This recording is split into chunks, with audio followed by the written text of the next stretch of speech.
Hey, what's up, everybody? Let's talk mental health, episode number 19. Kevin Serkin here. Apologies, this is only my second video. I kind of left Tyson Roush hanging out to dry with a lot of this. That's my bad. Just being honest and real with you guys. Talking about this stuff is never easy for me. I definitely feel the stigma that we are trying to get rid of, with this channel, which was, kind of the whole idea behind it, being able to help people out and understand that there are a lot of people that go through some of the struggles that you might be going through. So, I do want to try and do a little bit better at that, but just being, again, authentic and real with you guys. Talking about this stuff is never easy for me, especially when I'm in a good mood and I'm feeling good. It's like you don't want to go back and start talking about those feelings and, trigger something else. So, the reason I wanted to do this video was because I was scouring YouTube over the last couple days and, just watching some random videos. I kind of get into the Joe Rogan experience. A lot of his clips are awesome, and a lot of the TEDx videos as well. So there are two videos below that I pasted in the description if you guys want to check them out. It's kind of what this video is based off of. And the first one is from a guy named Jonathan Schoenmaker. It was a TEDx video where he talked about the 4 things that people commonly say to somebody that are struggling with anxiety or depression.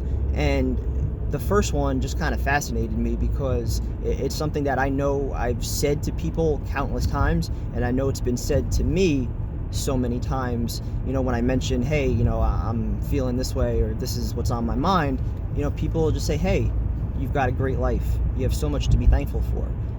Or the second thing that he mentioned, hey, just don't think about it. And both of those, to me, flat out, they just don't work. Because when you tell me I have a great life, I know that.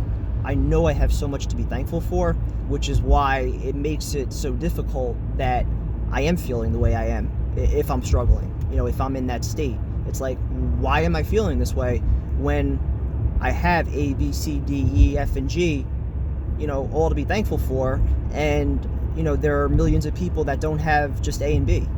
So that was one, and then, the other one obviously being, just stop thinking about it.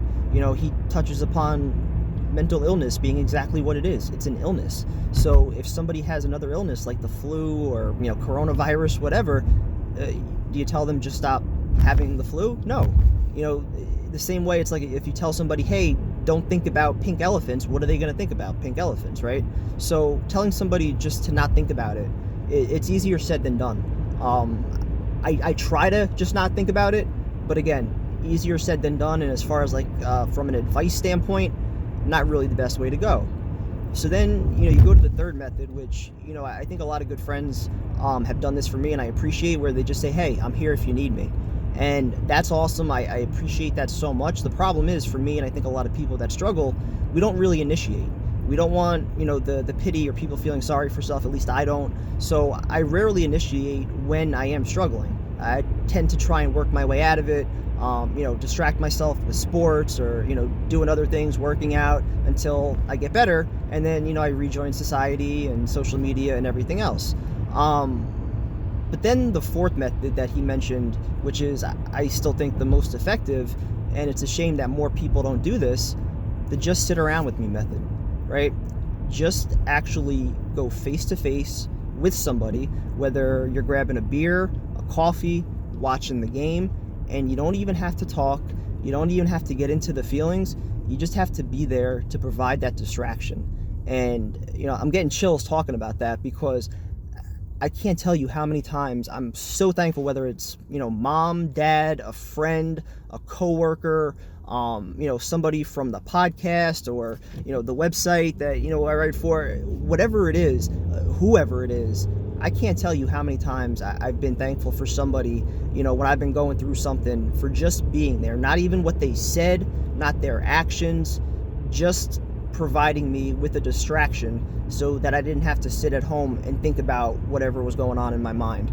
So I just wanted to share that video with you guys. And then the other video that's posted right below, this was another one that as soon as I heard it, I got chills again right away.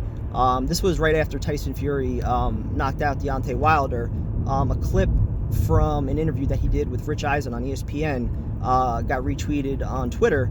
And if you go towards the end of the interview, Tyson Fury talks about mental health and depression and relates it to the song Hotel California, where he says, you can check out anytime, but you can never leave. And just saying that quote again right now, like, chills up and down my spine. It's like, wow, that is beyond accurate, because you can check out anytime and get better.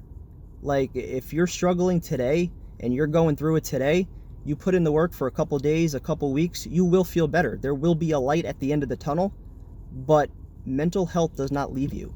It stays with you forever, right? So the second that you stop putting in that work and you think that, all right, I beat it, I'm there, that's most likely when you're going to get complacent, and those things one by one that you were doing to feel better, suddenly you stop doing them, and then mental health issues start creeping back into your life. So it's never, I think, a situation that you just completely beat or defeat. It's something that's always there, that's always going to be in the back of your mind, no matter how happy you might be at a certain time, that you're always just going to have to keep working to improve. So those are my 2 cents. Hope you guys enjoyed the video, and I'll try and do a little bit better at, staying more active on this. So talk to you guys soon.